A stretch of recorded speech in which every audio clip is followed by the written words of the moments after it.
Then our next speaker is going to be Evan Passaris. Dr. Evan Passaris is a consultant at Atkins Ground Engineering and Tunneling Department in Edinburgh. He is a chartered engineer with more than 45 years of international and UK experience in engineering consultancy in underground storage caverns and geomechanics. Evan's past professional involvement in the UK and abroad as lead consultant in geomechanical engineering over a period of many years has contributed to establishing him as a leading practitioner in the geomechanical design of underground gas storage schemes. He is recognized across the industry for leading and delivering geomechanical solutions in several underground energy storage projects in the UK, starting with the Saltholm hydrogen storage salt caverns in the UK. Evan has been involved since 2013 in the geomechanical investigations for hydrogen storage salt caverns. Evan is the author of numerous technical papers on underground storage, and he maintains strong links with the academic researchers as a visiting academic in the School of Earth and Environment of the University of Leeds. And Evan is going to share lessons learned from the UK. We're really eager to hear about it. Thank you. Thank you very much. That's very kind of you. I was given the title you see in front of you, Lessons Learned from Underground Hydrogen Storage Operations in the UK. I was given that title and looked carefully at the actual operations that we have of underground gas storage. And we only have 3 caverns. So I thought, right, if I concentrate purely on the actual operations, we're not going to have a great talk. So I've changed it slightly. And from lessons learned from you, I moved it into investigations. So we can actually look also at the investigations rather than the operations. But then I considered that in the UK, we have a kind of 3-dimensional approach when you come to the salt caverns for hydrogen storage. And this 3-dimensional approach involves the so-called 3 Gs. So today, I'll start by talking to you about these famous 3 Gs, which are the backbone, if you like, of our way that we are investigating the caverns. Well, first of all, as a preamble, there's a Greek expression which says that enarchin in to hydrogonon, which in Latin is in principio erat hydrogenium, which quite clearly in English says the beginning was the hydrogen. Well, hydrogen essentially is the most abundant chemical substance in the universe. It constitutes approximately 75% of all normal matters. And stars, like our sun, are mainly composed of hydrogen in the plasma state. And in fact, in the early universe, as you probably know, the formation of protons, the nucleus of hydrogen occurred during the first second immediately after the Big Bang. What is interesting is that the name hydrogen was delivered to us by Antoine,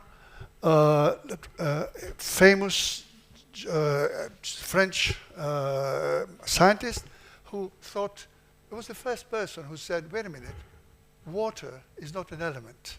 Water is composed by hydrogen and oxygen. And therefore, it gave the name to hydrogen, which is the matter that produces water. So it was quite an exciting thing at that period. What are the 3 Gs? I'm going to discuss them in a minute. Then I'm going to move to the salt caverns that we have in the UK for the storage of hydrogen. And then I would give you an introduction to the, or if you like, a look at what kind of storage investigations we're doing at the moment. Right, the 3 Gs. 1 is geology, very important. 2nd G, geometry of the caverns. 3rd G, equally important, geomechanics. Unless you satisfy all these 3 Gs, you're in trouble. At least that's what we found out in our experience. So I'm going to start with the first one, which is the geology in the salt in the UK. Well, we have 2 types of salt in the UK. First of all, our salt in the UK is all of it in bedded salt. We don't have any domal salt. And 2 types, 2 ages, if you like, Permian, Triassic. The Permian is the oldest one, the old one, started 299 million years before, ended up at 252 years later. In the latter part, we had a mass extinction. Nearly everything died. absolutely. Only 10% survived, and there were desert conditions at the time. The Zechstein Sea, which is north of UK, evaporated across North England. If you like to think about the conditions at the time were similar to the Gulf conditions nowadays. When the Permian finished, and we got all the salt that we needed there, then the Triassic period started from 252 million years, ended up in 201 million years. The life which survived started to diversify, gave up rise to peculiar new forms, new creatures, including some size, small rodents, and of course, dinosaurs, the first dinosaurs.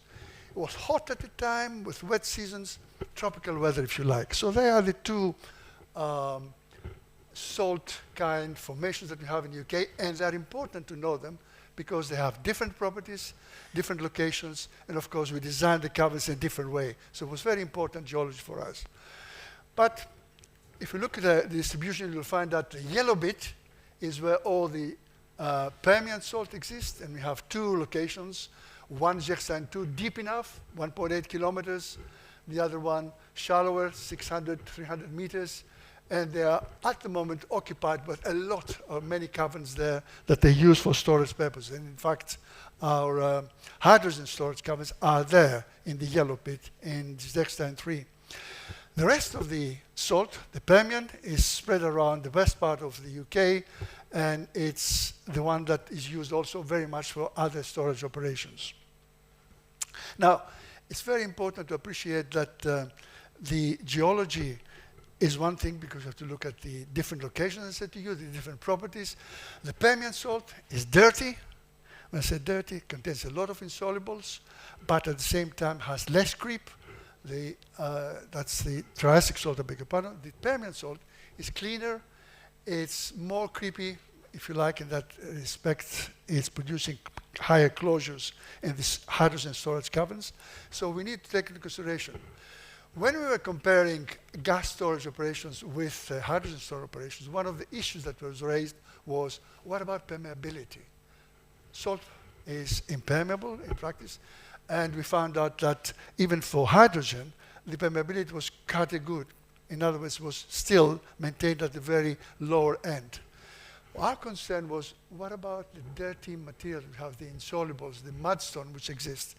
Turns out that from in situ investigations that we've done in Triassic salt, as you can see, the permeability of the mudstone and the salt is more or less at the same range, anything between 10 to the minus 19 to minus 20 meters square, which is pretty good because it actually means that we can contain hydrogen in our storage caverns without any problems. If you look now at the geometry of these storage caverns, this geometry is controlled obviously by sonar surveys. And for those of you that are not aware what a sonar survey is, once you have created the caverns at depth and you need to establish the exact geometry of the cavern, which you'll be using in the analysis and the modeling of the caverns, then essentially what you do is you lower inside the cavern a special probe, as you can see there, which once you reach a specific depths, you turn it from vertical into horizontal, as you can see from there, and you begin to start shooting, if you like, signals that they travel inside the medium that you have, which is hydrogen in this particular case. What we know is, we know the speed with which it travels inside the hydrogen, and because we know how long it takes to go there and come back, we can calculate from that the distance. Straightforward calculations. If you know the distance, then you can calculate at every individual depth the actual periphery, and from the periphery you can get the shape of the cavern and derive fully the actual geometry of the cavern that you use in your calculations.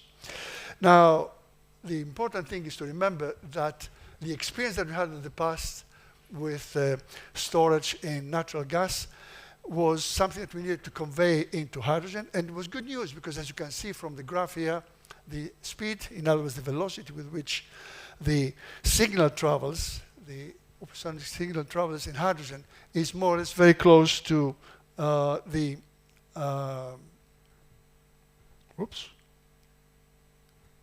right, there we are. It's very close to water, in other words, very high, and much better than natural gas. One thing you have to remember when it comes to geometry is that the geometry that we get from the sonar surveys is not the one that we should be using for the analysis. Because if you look carefully, that's the picture that you get on the left of the cavern, but really the shape of the cavern is the one you see on the right with all the insolubles which are coagulated in the lower part. And it's this shape that we have to use in our analysis, not the one on the left. The one on the left is for calculating how much hydrogen we have inside. The one on the right is the one that we're using for the design analysis of the caverns, the stability, the geometrical analysis. So, going now to the geomechanics of the hydrogen storage. And in geomechanics, there are two things. We have to look at the properties that we need in order to design the cavern, and then the conditions, the boundary conditions, and everything else. So if you look at the actual geometry of the cavern, you will find out that there's a number of properties that we need to have in our hands. So what kind of material properties we need? We need the density. Why we need the density? Because we need to calculate the gravitational loading of the subsurface geostructures. We need the elastic deformability. Why? Because at the beginning of the modeling, you need to compress, you need to pre-stress your model. In addition to that, you need to also know your tensile strength, just in case there are any tensile stresses that are going to develop, the shear strength in evaluating any potential shear failure. But most important, you need to know the creep characteristics of the salt to evaluate the maximum shear strain that develops around the caverns, which is the long-term stability, and also to find out how tight will be your last cemented casing shoe to prevent the hydrogen from traveling any further upwards. The temperature is an issue in the cycling operations of the hydrogen. Thank goodness we found out by analyzing a number of caverns which are operating at the moment with hydrogen. The penetration of the temperature changes are quite acceptable. They're not causing any problems. Good news for the stability of our caverns. So let's look at the salt caverns that are currently used at the moment for hydrogen storage in the UK. We have 3 caverns which have been used for many, many years, for the last 30 years, more than 30, 35 years perhaps, for using hydrogen in Teesside. That's the area that we have. Now, you can see they are peculiar in shape. They look like flat pancakes, these caverns. Well, that's because the thickness of the salt there is very small, and therefore we can't develop very large volumes. And even for these kind of peculiar shapes that we have there, volumes are of the order of 75,000 cubic meters. Not too much, but we have 3 caverns there. The important thing is the peculiar shape that we have is quite stable and safe. Why? Because we don't have dry storage of hydrogen, we have wet storage of hydrogen. In other words, the cavern is continuously at a constant pressure of approximately 45 or 50 bars. And when we want hydrogen from there, we inject brine. The hydrogen comes out. When we want to inject the hydrogen back, we pressurize the hydrogen and brine comes out. And that's the way they operate. They've been operating successfully, as you can see, for more than 30 years. No problems at all. Now then, in addition to the caverns which already exist, let's have a look at what actually we're doing at the moment in the UK. First of all, in between 2013 and 2017, 3 if you like, companies, not companies, Foster Wheeler Energy, British Geological Survey, which is not a company, but it's a body, research body, and Atkins, of course, they were involved in supporting the Energy Technologies Institute, and we've done a unique work to find out, can we have salt caverns in the UK, whereabout, how many, where exactly, and everything else, and can we use these caverns in order to produce electricity? The program was very successful. We produced an analysis of all the areas that they have suitable, if you like, salt in order to develop these caverns. And we also identified which areas are better than the others and how much we're going to use. That was the first job that was done on a massive scale in the UK. Perhaps one of the most important things of the job was the fact that BGH produced a map, identified all the salt formations, both onshore and offshore, that actually can be used for storage of hydrogen, which was excellent news for us, the engineers. Another thing that we've done, we looked at 2013, the salt caverns in the Teesside, which are operated by SABIC. to find out, is there a potential structural interaction between the caverns? Remember, these caverns are relatively close, and the pillar that separates the caverns is relatively small compared with the other operations we have in natural gas. These are hydrogen storage caverns. Thank goodness we found out that there was no structural interaction, and also we managed to guarantee the long-term stability of the hydrogen cavern. At the moment, Equinor, together with SSE Thermal, they're looking in doing two things. Number one, converting some of the existing caverns that we have in the northeast of England into hydrogen storage from natural gas, but also the development of new caverns. And the idea is to actually produce a feasibility study which is going to assess not only the storage of hydrogen in this particular area, but also we undertaken the studies of the pipeline which is going to connect these facilities to the new Humber low carbon pipeline system that we have there. That's at the moment a very big job. This has been ongoing for the last year and a half, and it's going to continue for the last few years. Finally, still in the very big jobs that we have at the moment, and the Wilton side, the Teesside, combination of BP together with Northern Gas Networks, they're looking at developing an underground storage facility, A, by converting some existing caverns, or more importantly, by developing new caverns.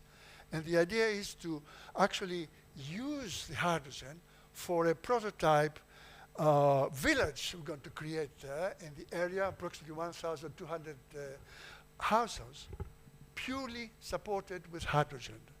But in addition to that, we also look at the opportunity to develop the storage facilities in order to support the planned hydrogen projects in the Teesside area, which is going to be requiring not just for household, but also for industrial applications. There are the three things, but in addition to that, there's some more current activities at the moment. First of all, we have an EDF in Cheshire. They have approximately 4 caverns. They're ready to be converted from natural gas into hydrogen. They're approximately 300 meters depth. We also have NPL Energy.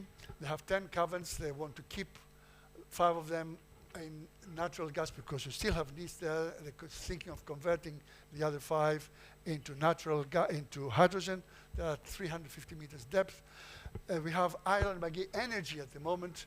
They have 7 caverns to be constructed in Northern Ireland, deeper than the other ones, 1.4 kilometers depth. And they're considering at least 2 of them to be used for hydrogen, and they're planning to use them not only for Northern Ireland, but also for the needs of the Republic of Ireland. And finally, we can't forget our competitors, Storengy, the largest underground gas storage facility in the UK, which have 20 caverns, and certainly a large number of them are going to be converted into hydrogen as well by Storengy. My last slide is there as, if you like, a postscript, because there are some things that we need to perhaps understand. First of all, hydrogen in the UK is expected to facilitate the transition from existing facilities into sort of green energy, and it's going to be used to produce power generation. We're using flexible gas storage turbines for public transport. Already in Germany, Alstom have produced trains that are running successfully to be used for industrial cases in glass manufacturing, and of course, as I said to you, for residential services. But although we are expecting that this storage strategy is going to reinforce the hydrogen economy in the UK, at this very moment, we are competing with the costs that is spent, if you like, for current fossil fuel infrastructures. And to a certain extent, it prevents the nice, if you like, application and experiencing and wider development in the area. So we have an established regime there, and it's very difficult to fight against it. And why we thinking that if in the hydrogen business we were to get the same kind of support, the same kind of, if you like, subsidies that currently other renewable energies are getting from the government, then we may be able to stand in our own 2 feet and do as well as the other ones, because at the moment we're not. All the initiative at the moment in the hydrogen is primarily based on private initiative. Finally, the last thing you have to remember is we still have a problem, because we need to spend more effort in de-risking the hydrogen storage facilities, because the public is still living under the impression of the Hindenburg disaster syndrome, and they're very much not with us at the moment, and we need to make sure that we bring them along with us. Thank you for your interest, and thank you for your time.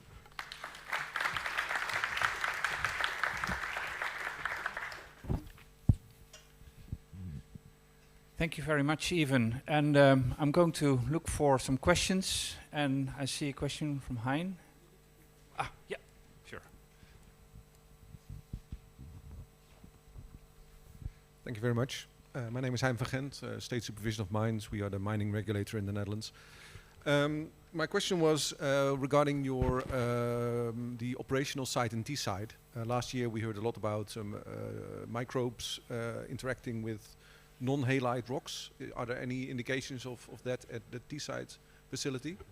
And I've also got a second question, if I may. Can you elaborate a little bit more on the perceived risks from the public? Yeah. Let's start with T-side and the microbes. First of all, I have to put my cards on the table. I'm not a microbe expert, okay? I've got a microbe expert sitting behind me, okay? She's the one who will be answering the question. But all I can tell you is that throughout the 35 years of operations that we had, and we still have in T-side with the hydrogen storage caverns, we had no issues at all with microbes, nothing that we could detect. My perhaps explanation for this is, remember, the caverns that we have at T-side, they're not dry storage caverns. They are brine operated. They are brine compensated, because as I was explained to you, whenever we need the hydrogen from the cavern, we inject the brine and hydrogen comes up. And similarly, if you want to store the hydrogen, you just inject it. So it's an environment, very much saturated brine. And I don't know how many microbes will survive. Many, there you are, some of them. And those that manage to survive tend to keep away from hydrogen at the moment, and we had no problems so far. So I can't say whether we had any problems that caused any issues with us, but certainly so far nothing. Now, for your second question, the public support.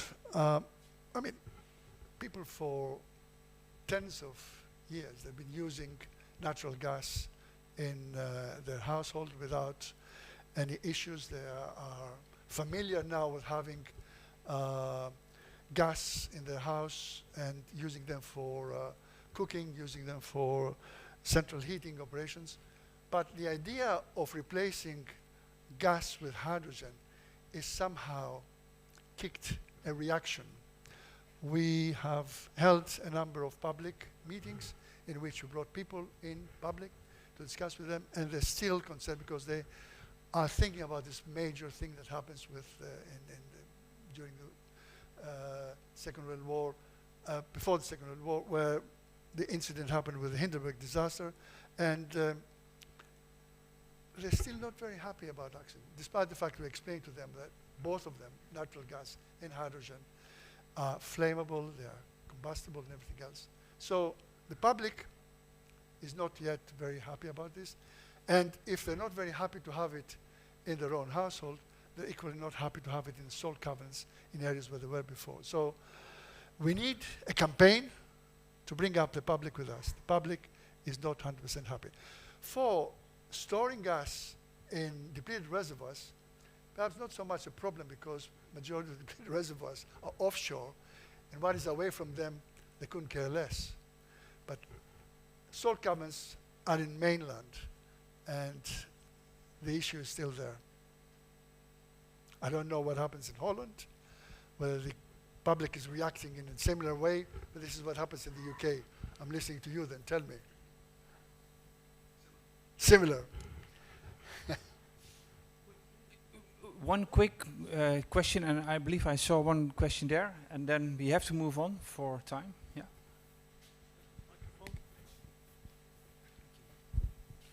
Thanks, Evan. Really interesting talk. Christian Garvey from Arup.